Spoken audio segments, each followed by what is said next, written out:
Welcome to another bite-sized marketing session. Oh, yes, we're rattling through them. We're nearly at the end of October. And I think this is the last, it is the last session for October. Time is flying. You know what's going to happen soon? Santa's going to be dropping down the chimney. So this week we are going to be talking about onboarding customers right. I mean, not the most catchy of titles. Let's say it's how to onboard your customers the right way. Yeah, that'd have been quite busy on the slide, but you get you get what we're all about. So this is a LinkedIn Live. This is where you can watch me every Tuesday at 12:30 go live. I'm going to check that we are live before we start, because the gremlins have been known to jump in every now and again. Let's have a look. Riveting stuff. Not appearing yet. But we'll give it time. It does take a little while for the notifications to come through. So I'm also now converting these to podcasts, so you can catch up on your favorite podcast channel and have a little listen to these things. Trying to sort of create a nice repository of information. And I'm streaming live to my YouTube page. If you fancy subscribing to the YouTube page, then please do. Right. That's unnerving that we don't seem to be showing on LinkedIn yet. I don't like it when this happens. I don't like it when this happens at all. Just bear with me. Not that professional, really, is it? But I do wonder what happens with technology sometimes. Oh dear. Okay, well look, I'm gonna, as they say, the show must go on. If you are watching out there, why don't you pop something in the chat? That way I will be able to see that we are live somewhere along the lines. But yeah, I mean, my computer software is showing that we are streaming to LinkedIn, so maybe this is just things catching up. Let's get on with it. Regardless, let's get on with it. So onboarding and onboarding your customers in the right way. I've made some notes. If you see me looking down, that is what I'm doing. This is something that I think some people do better than others. It's something that I think I could do a little bit better. So when I was preparing this, it did give me some food for thought for my own business. So maybe this session's really about sort of thinking and reflecting as to how you engage and onboard your own clients, and see what you can do to make some improvements to that. So I think what's really important, as the phrase goes, is that first impressions count and first impressions last. And if you can have a really good positive first experience with your company, then I feel that you are starting on the right foot. So I think one of the best things you can do is try and lay out a really clear roadmap as to how you go about engaging with your customers typically. Yeah. So from the very first off, and let me just explain to you a little bit about like how I engage with my customers and how things work out, sometimes good and sometimes bad. So when I do speak to my customers, and certainly when I'm talking about my bite-sized product, once we've had a conversation about what product is right for them, I say to them, and I say this to them either on the phone or in an email, that the way in which I work is that I ask you to pay in advance. This means that you're more likely to turn up to your session, especially if it's online. And also, let's not forget that I'm giving tips and advice, right? So who's to say that when I have shared my knowledge with you on the subject that you want, that you sort of think, right, I've got what I need and I'm off now, right? Now, so I say once I've sent you the invoice and the invoice is paid, then you get access to my calendar, so you can book in the sessions that fit around your own schedule. And what I find this does is it gives very clear instruction to people as to what happens. It allows me to then talk to them about my 100% money back guarantee, which is there to give peace of mind. So if someone hasn't dealt with me before and is thinking, this guy's going to take my money and then not deliver, I offer 100% money back guarantee. So if you aren't happy in the slightest, it doesn't matter why you are not happy. If you're not happy, I will refund 100% of your money for you. Yeah, that's just how it is. At the end of the day, that is what I offer all of my customers. Nobody's taken me up on that offer quite yet. But what I can tell you is that I have had a number of people that have stopped right at that point. I've sent them the invoice and then nothing. Ghosted. No contact. And maybe they're watching this now. Maybe I'm talking about you. But let me tell you, you're not on your own. And I don't know why they don't continue after that process. But, it's a process none the same. And maybe it's a good thing that they haven't continued down that line. Maybe we weren't right for each other, right? Who knows? But having a clear roadmap and explaining to your potential clients what is going to happen is really important, because the way I like to look at it is that those customers who haven't taken things forward, maybe they were going to waste my time further on down the line. Maybe they were going to be bad payers, right? Who knows? Maybe they just weren't right. Maybe they had something else going on in their life. Maybe someone better came along, right? Who knows? That's not my job to second guess them. But if you lay out a nice clear roadmap, then you and your potential customers know exactly what to expect.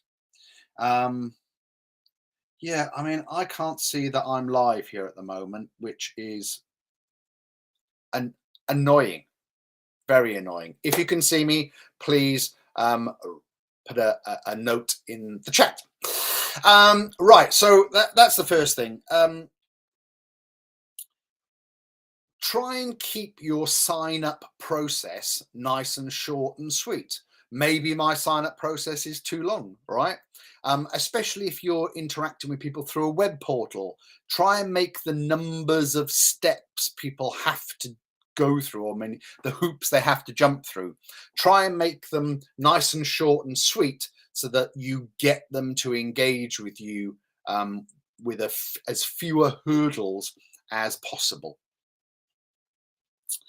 Spend time at the start making sure that you set out really clear objectives with them. So whatever the product or service, I mean, this is generally advice for service-based businesses, but what do they want to achieve? Make sure that you make note of what they want to achieve so that you can revert back to that.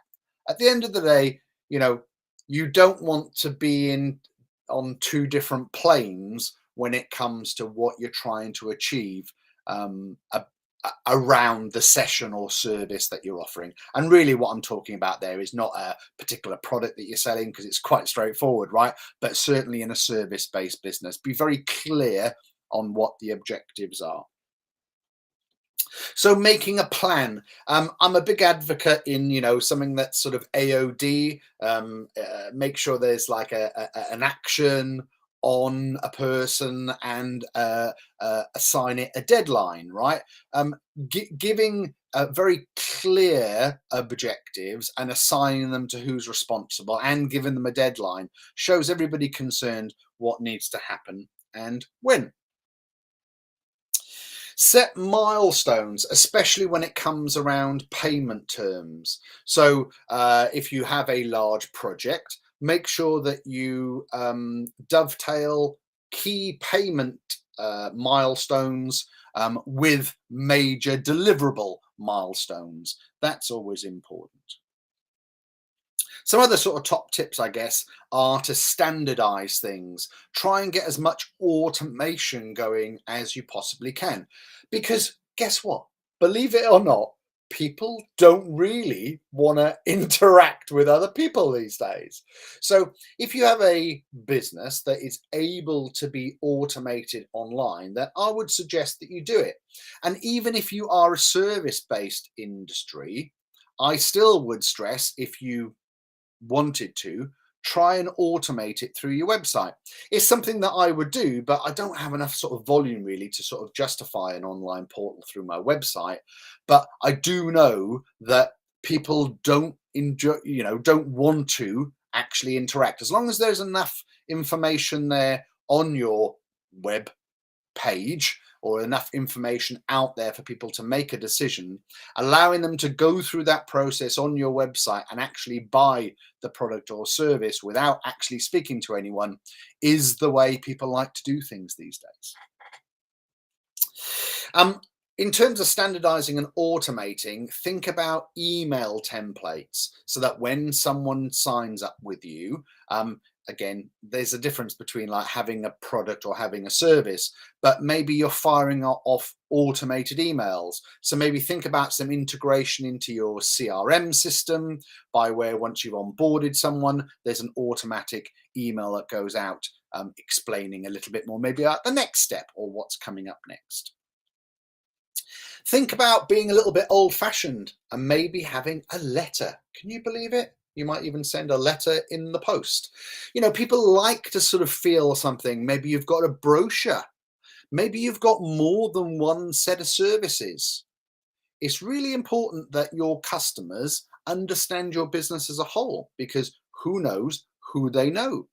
And especially at that early stage, because if they're impressed with you and your onboarding, then they're much more likely to tell their friends and family about you and be raving about you. So give them the information to be trumpet blowers for you, as it were, or as I like to refer to them, marketing megaphones. So think about a welcome pack, some kind of onboarding pack. I've got a very simple onboarding pack. It's a promotional mug, and you get to play the game of chocolate biscuit roulette. I know what you're thinking. What is chocolate biscuit roulette, Miles? Well, when I send out my Pioneers mug to my new customers, I pop a little biscuit in there from my childhood. So you're either going to get a penguin, a club, mint club, or an orange club, or a trio. Now the trios, they're a rare chocolate biscuit, but very desirable. So, and by, especially in the engineering and construction world that I deal in, turning up on site with half a dozen mugs with chocolate biscuits in goes down very well. And also those mugs hang around for a long time, let me tell you, right? So think about a little onboarding pack. Maybe think about a welcome video. All right, maybe think about recording a video.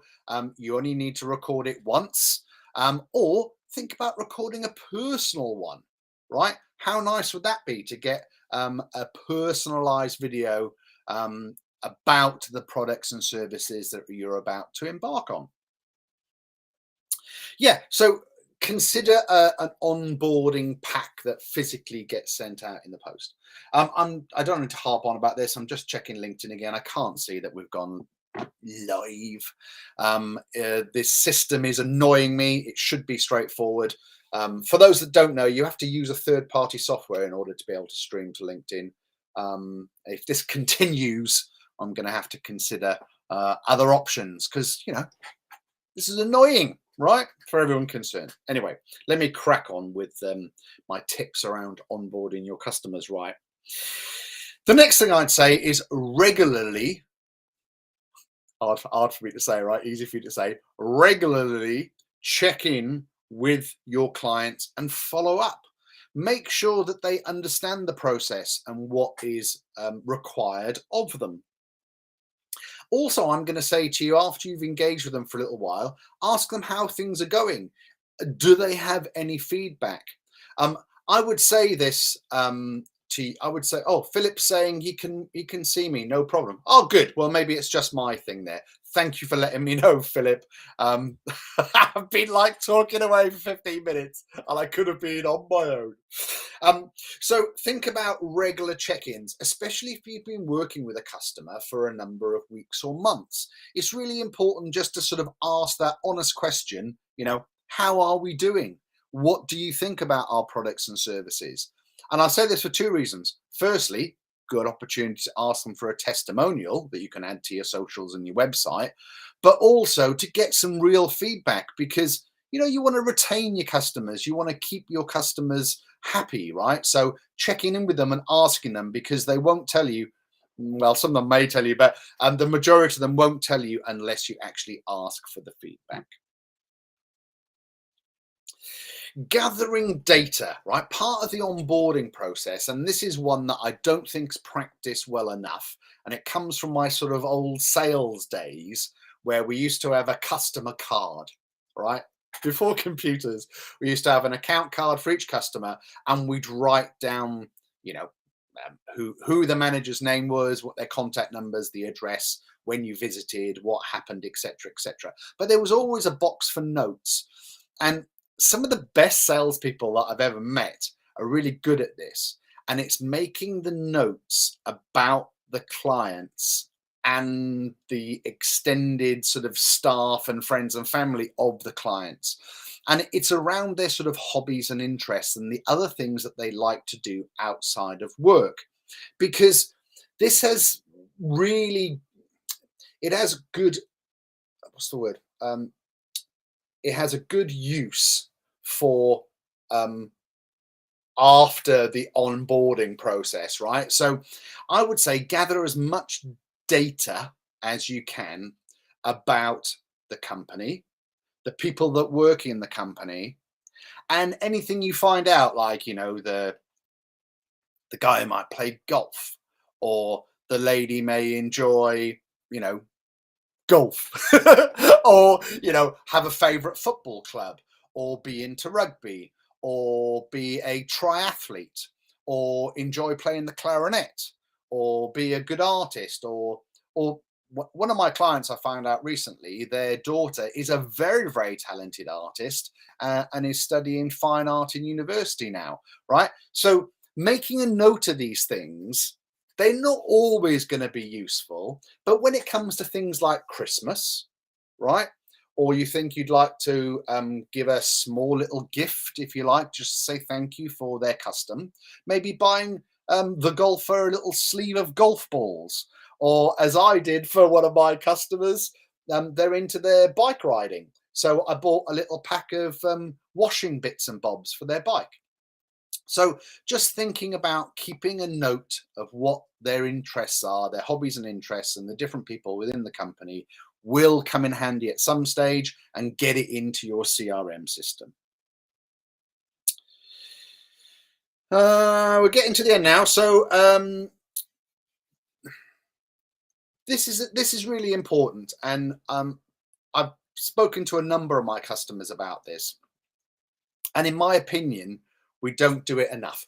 We spend a lot, and that's the role we, right? We spend a lot of time trying to find new customers when actually we're not either looking after or getting the most out of the current customers that we have. So think about revisiting your current customer base. Make sure that you keep in touch with them often, but think about upgrades of products and services that you could offer them. I'm telling you, it's the easy wins to be able to upsell or upgrade your current customers for new products and services. Yeah, they're already a fan of yours, right? You haven't got to convince them or onboard.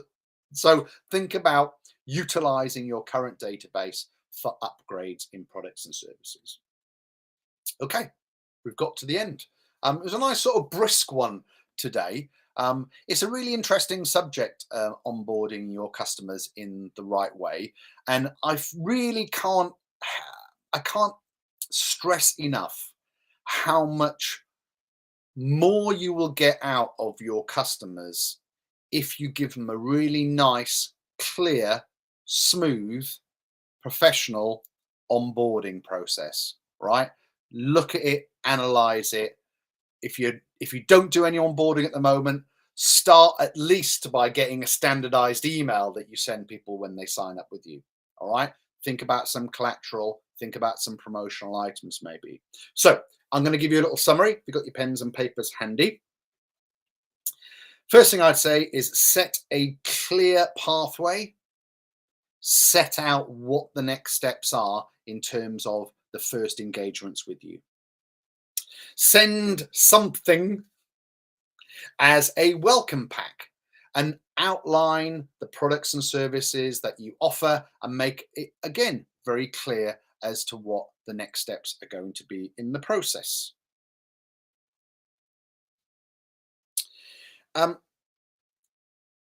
Ask them for feedback, okay?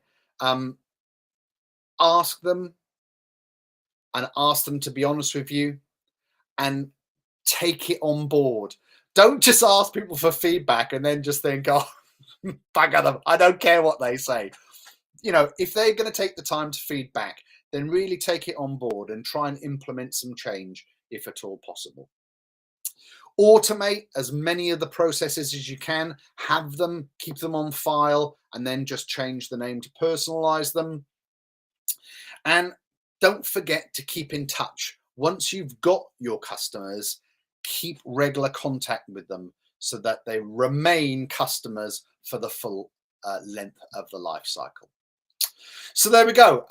So Philip says he can see us and watch us no problem. So I'm hoping that everybody else has. I didn't manage to sort of see it on my device for whatever reason. The gremlins as usual.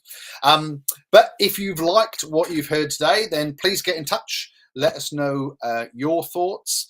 I will be announcing what's coming up in November. We've got a great special guest. A very special guest, Satna's coming up in November, and we've got some great topics to talk about as well. I've been putting together the list for December as well, and yeah, I'm looking forward to the run up now to the end of the year.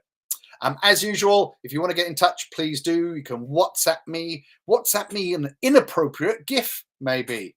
Go on, I dare you. So with no further ado, I'd like to thank you all for listening or watching on Catch Up. And until next time, ta-ta.